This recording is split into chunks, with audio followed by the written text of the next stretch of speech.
আরাফার দিনের রোজা এর ফজিলত অপরিসীম। নবী করিম সাল্লাল্লাহু আলাইহি ওয়াসাল্লাম বলেছেন, আরাফার দিনের রোজা যদি কেউ রাখে, আল্লাহর কাছে আমি ধারণা রাখি, আল্লাহর প্রতি আমার ধারণা হলো এই রোজার বিনিময়ে আল্লাহ তাআলা রোজাদার ব্যক্তিকে 1 বছরের পেছনের 1 বছরের সামনের অগ্রিম গুনাহ আল্লাহ তাআলা মাফ করে দিবেন। ইসলামের অন্য কোনো আমল এরকম পাওয়া যায় না যে আমল করলে অগ্রিম আল্লাহ সুবহানাহু ওয়া তাআলা গুনাহ মাফ করে দিবেন। আরাফার দিনের রোজার এত ফজিলত যে পেছনের তো বটেই, সামনের 1 বছরের আল্লাহ সুবহানাহু ওয়া তাআলা ছোটখাটো গুনাহগুলো কি করবেন?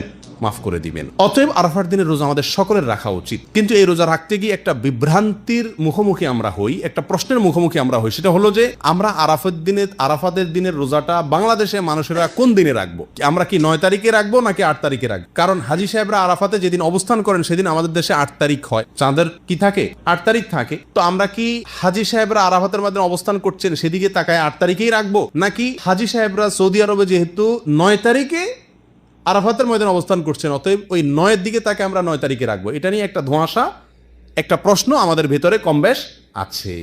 এই প্রশ্নের উত্তরে আমরা কি করব সে করণীয় ক্ষেত্রে আমি সংক্ষেপে বলতে চাই, এক্ষেত্রে ওলামায়ে কেরামের দুটি মত আছে এবং দুইটা মতই গবেষণামূলক।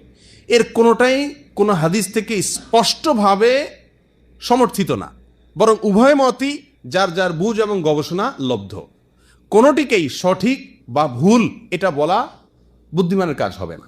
অনেক ওলামায়ে কেরাম বলেন, আমরা হাজী সাহেবরা আরাফাতের ময়দানে যেদিন অবস্থান করবেন, পৃথিবীর সকল প্রান্ত থেকেই আমরা হাজী সাহেবদের ওই অবস্থানের, আরাফাতের অবস্থানের দিনেই কি রাখবো? রোজা রাখবো। এটাই হলো আরাফাত দিনের রোজা।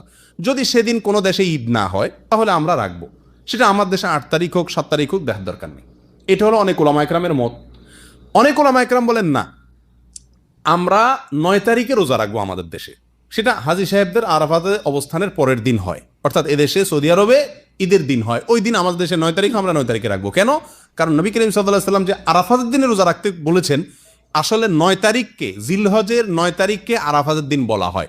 এখানে তারিখটা হলো উদ্দেশ্য, আরাফাতের দিন এটা হলো শুধুমাত্র নাম। জিলহজের 10 তারিখে ইয়মুন নাহর বলা হয়, জিলহজের 9 তারিখে ইয়মে আরাফা বলা হয়, জিলহজের 8 তারিখে ইয়মুত তারবিয়া বলে। এগুলো হলো এই দিনগুলোর এক একটা নাম। যেহেতু নবী সাল্লাল্লাহু আলাইহি ওয়াসাল্লাম আরাফার দিন রোজা রাখতে বলছেন, অতএব 9 তারিখে রাখবেন, এরকম একটা মত ওলামায়ে কেরাম বলেন।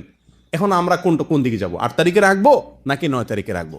আমি বলি, যেহেতু কোনো মতের পক্ষেই সুস্পষ্ট কোনো হাদিস নাই, অতএব আমাদের জন্য সবচেয়ে যুক্তিসঙ্গত হলো দোনো দিন রাখা, 8 তারিখে এবং 9 তারিখে রাখা। কারণ জিলহজের 1 থেকে 9 তারিখ পর্যন্ত এর প্রত্যেকটা দিনই আমাদের কমবেশ রোজা রাখার চেষ্টা করা উচিত। নবী সাল্লাল্লাহু আলাইহি ওয়াসাল্লাম বলেছেন, মা মিন আইয়ামিন আল আমালুস সালিহু ফীহিন্না আহাব ইলাল্লাহ মিন হাযিহিল আইয়াম। জিলহজের 10 দিনের চাইতে অন্য কোনো দিনে আমল আল্লাহ তাআলার কাছে বেশি প্রিয় না। এই জন্য ওলামায়ে কেরাম বলেন যে এই 10 দিনের প্রথম দিনগুলো, ঈদের দিন বাদে প্রথম দিনগুলো প্রত্যেকটা দিনই কি রাখা উচিত? নফল রোজা রাখা উচিত।